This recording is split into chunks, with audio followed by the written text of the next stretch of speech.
Hello, good morning guys. Ayun na guys, linis na tayo ng aking sasakyan. Kaya ako ay pipick upin ng mga anak ko. Ayan guys, nag-washing na. Ang daming, kasi yan, pollen. Maraming to pollen.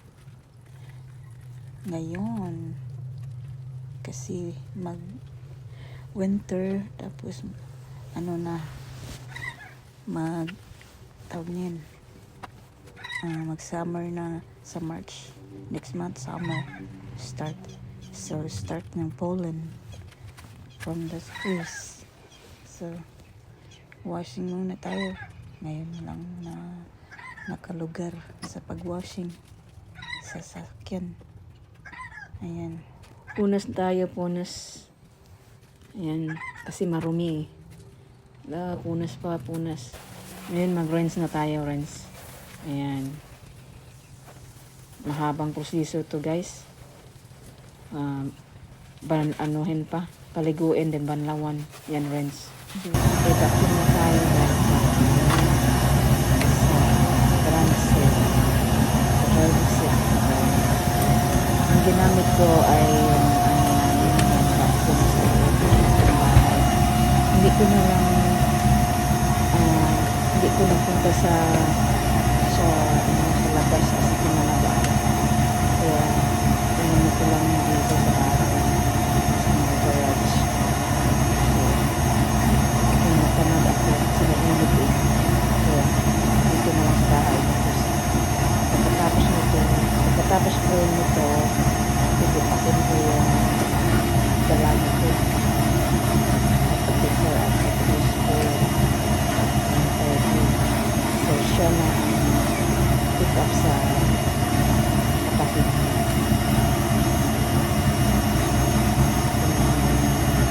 Baba may bilubo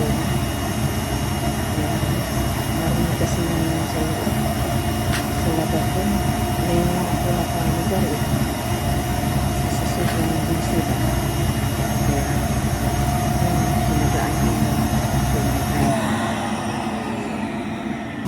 ayun naman sa side sa passenger seat sa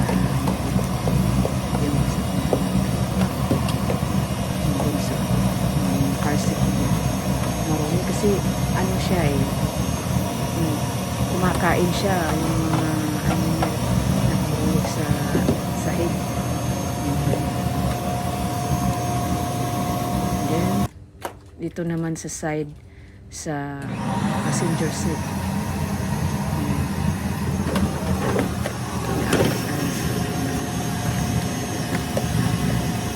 may plug pa, so kinabit ko yung maliit na plug kasi pag pick-upin ko yung high school makikita niya na ako kasi maraming katulad ng sasakyan ko kaya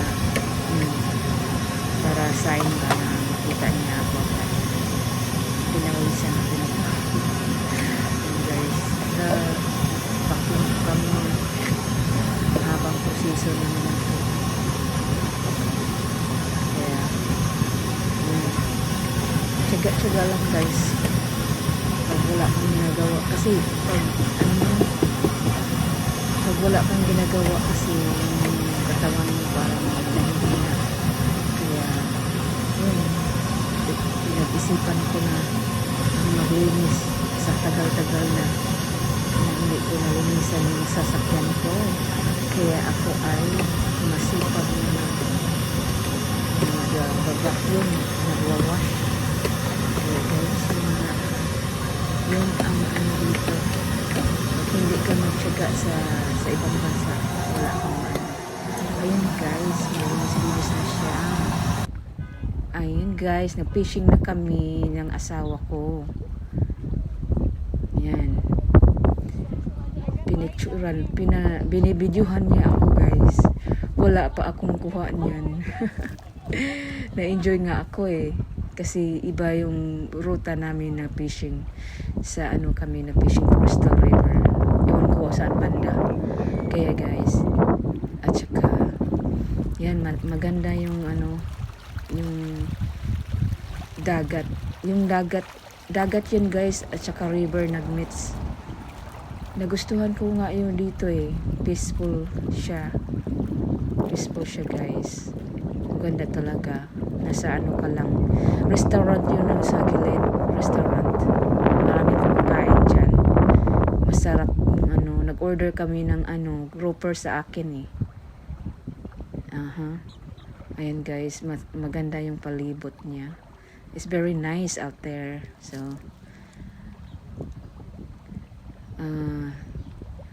first time namin dito. Eh, may mangrove snapper dito guys. May mangrove snapper. Sa kabila siya nag-fishing. Wala pa kaming kuha niyan. I got one. See, snapper. There, honey. I'm gonna throw back. I got another one. Look at that. It's little bit. It's tiny, so I'm gonna throw back. Stop it. And then guys, ayan butiti. Nakuha ko yung butiti. Yung butiti yung nag-ano. Binalik ko Kaon mo, kasi hindi yan makakain. Ayan na guys. It's poisonous fish. So I have to try to you know, put in water. Pero naka-let go siya sa sarili niya. Ayan guys, ilagay ko siya sa water. Tapos yan, nag-swimming siya. Tapos nakawalan. Tingnan mo. Nakabuhi. Hindi siya gaano. Ayan guys, yung bird. Ayan yung ang tawag niyang bird na yan. Oo, naghintay yan na kasi Injured. mayroong I lalaki think that na bird gano'n injured. nagbigay ng pagkain. He's injured, Kaya I think. naghintay. Ayan, lumipad o lumipad na siya. Hindi na siya binigyan ng pagkain, kaya umalis na lang.